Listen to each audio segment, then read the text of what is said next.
In today's video, I'm going to teach you how to highlight on Adobe Acrobat Pro, the full 2025 guide. Whether you're a student, a professional, or someone who frequently works with PDFs, learning how to efficiently use the highlight tool is essential for organizing your documents and drawing attention to important information.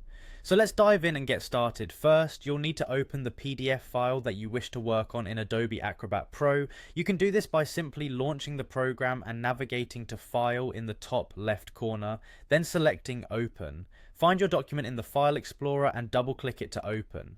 It's important to use Adobe Acrobat Pro for this process, as it offers a comprehensive set of tools for editing and annotating PDFs, which is perfect for our highlighting task. Once you have your file open in Adobe Acrobat, take a look at the toolbar located typically at the top or side of the window. Here you'll find a variety of editing options that Acrobat offers. What we're interested in today is the highlight tool. This is usually represented by a marker or pen icon. Click on this highlight tool icon in the toolbar to activate it. Now that the highlight tool is activated, you're ready to begin marking up your document. Move your cursor to the part of the text you want to highlight. Click and drag your mouse over the text. You'll notice that as you drag, the selected text will be automatically highlighted in a bright color.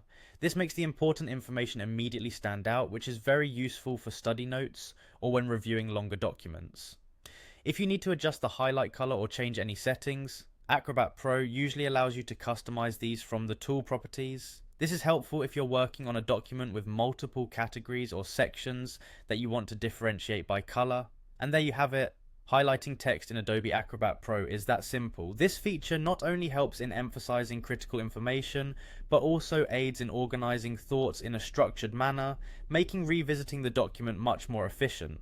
So whether you're reviewing a research paper or editing a report, mastering the highlight tool in Adobe Acrobat Pro can significantly streamline your workflow and improve your productivity. I hope these instructions have helped you feel more confident in using the program. If this guide was useful, make sure to stay tuned for more tips and tutorials on Adobe Acrobat and other productivity tools. Thank you so much for watching, and happy highlighting.